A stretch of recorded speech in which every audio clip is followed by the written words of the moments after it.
আজ জুন মাসের 23 তারিখ, রোজ রবিবার। তো আপেল কুল গাছের গোড়ায় কিন্তু পানি দেওয়া হচ্ছে এবং খাবারও ব্যবহার করা হয়েছে। মাশাআল্লাহ, গাছগুলা অনেক সুন্দর হয়ে গেছে।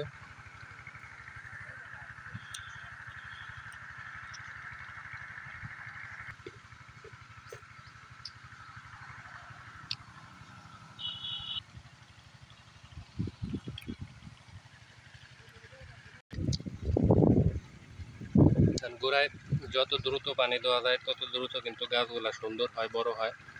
তো এই গাছগুলো একদম লাস্টে রোপণ করা ছিল। তো এগুলোতেও আমরা 30 কেজির মতো ফল আশা করছি। এখন অনেক সময় আছে।